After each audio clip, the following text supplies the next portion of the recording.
Hello student, आज की class में हम कारक के दूसरा पार्ट पढ़ेंगे, जो कि पिछले हम आप लोगों को बता चुके थे कि हिंदी में वचन कितने होते हैं। तो हिंदी में दो वचन होते हैं, दो वचन होते हैं। एक वचन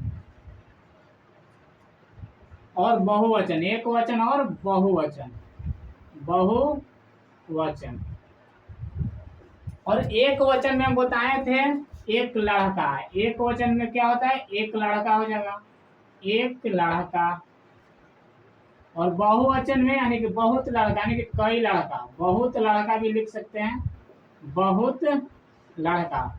और उसके बाद बताए थे विभक्ति चिन्ह, बताए थे कि विभक्ति चिन्ह कितने होते? 8 गो होता है, संबोधन होता है। अब उसके बाद यहाँ पे प्रश्न कुछ लेकर आए हैं, प्रश्न यहाँ पे पूछ रहा है और यहाँ पे उत्तर दे रहा है। और यहाँ पे कारक है, यानी कौन कारक है, और विभक्ति है, कौन विभक्ति में आता है।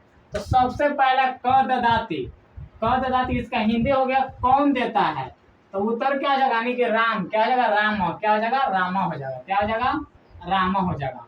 तो किस विभक्ति? तो कर्ता। कौन कारक है? तो कर्ता कारक। कौन कारक है? कर्ता कारक।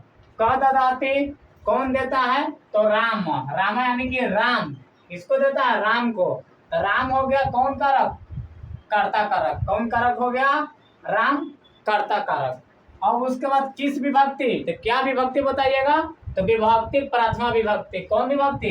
प्रथमा विभक्ति हो जाएगा। कौन विभक्ति हो जाएगा? प्रथमा विभक्ति हो जाएगा। अब उसी तरह से क्रीम ददाती। क्रीम ददाती क्या है? क्रीम ददाती क्या देता है? तो क्या देता है? तो धनम। धनम यानी कि धन। क्या देता है? धन देता है, यानी कि धनम। धनम यानी कि धन देता है। धनम यानी कि धन देता है। तो बताइएगा किस कारक है? तो कारक क्या हो जाएगा? कर्म। कौन कारक हो जाएगा? कर्म कारक हो जाएगा। कौन कारक हो जाएगा? कर्म कारक हो जाएगा। अब उसके बाद किस विभक्ति में आता है? तो द्वितीय विभक्ति में। किस विभक्ति में? द्वितीय विभक्ति में। किस विभक्ति में? द्वितीय विभक्ति में। अब उसके बाद केन ददाती।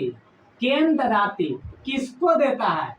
यानी कि हस्तक्षेप। किससे देता है? यानी किससे देता है? यानी कि धन जो किससे देता है? हाथ। हस्तेन यानी कि हाथ। किससे देता है? हाथ से देता है। किससे देता है? हाथ से देता है। तो किस कारक हो जाएगा? तो कारक हो जाएगा करण कारक हो जाएगा।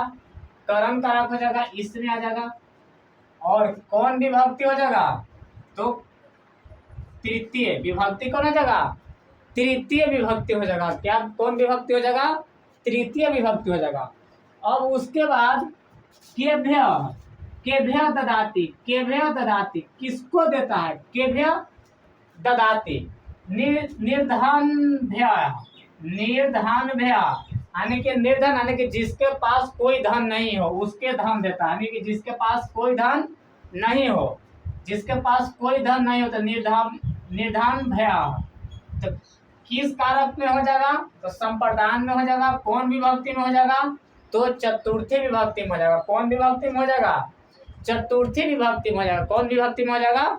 चतुर्थी विभक्ति में हो जाएगा। और उसमें हो जाएगा अगला है कस्मात। कस्मात ददाती कहाँ से देता है? तो कस्मात ददाती। तो क्या होता है? कोषात। क्या होता है? कोषात माने बैंक होता है। क्या होता है? बैंक। कहाँ से देता है धन? बैंक से देता है। कहाँ से देता है? बैंक से देता है। तो कोषात। तो बताइएगा कौन कारक हो जाएगा? अपादान हो जाएगा। कौन हो जाएगा? अपादान कारक हो जाएगा। कौन विभक्ति हो जाएगा? कौन विभक्ति हो जाएगा? पश्चिमी विभक्ति। कौन विभक्ति हो जाएगा? पश्चिमी विभक्ति हो जाएगा। अब उसके बाद हो जाएगा लास्ट है पुत्र ददाती। पुत्र ददाती कहाँ से देता था? ग्राम में। ग्राम माने क्या होता है? ग्राम यानी कि अपने गांव से देता है। ग्राम माने क्या होता है? गांव। ग्राम यानी कि विलेज। हमारे कहाँ से मिलता? गांव से। तो किस विभक्ति में हो जाएगा? अधिकरण विभक्ति। कौन? सॉरी, अधिकरण कारक। और कौन विभक्ति? षष्ठी यानी कि छठी। कौन हो जाएगा? षष्ठी यानी कि छठी।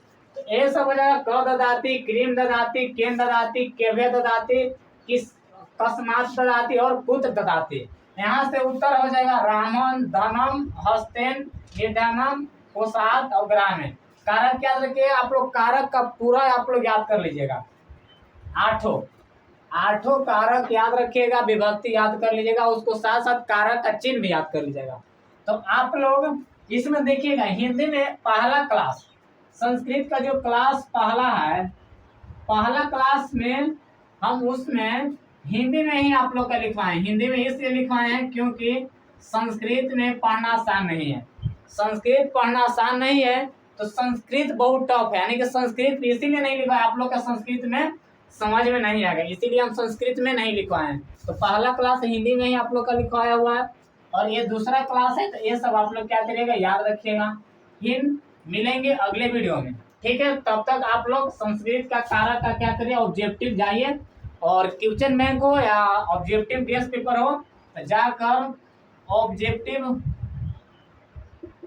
ऑब्जेक्टिव में से जाइए और कारक वाला खोजिए कहाँ पे हो। कारक का पूरा ऑब्जेक्टिव क्या कर लीजिएगा, पढ़ लीजिए। कारक का ऑब्जेक्टिव क्या करिए, पढ़ लीजिए आप लोग जाकर। इसी तरह से आप लोग धीरे धीरे पढ़ते चलिए। फिर मिलेंगे अगले वीडियो में। जय हिंद, जय भारत।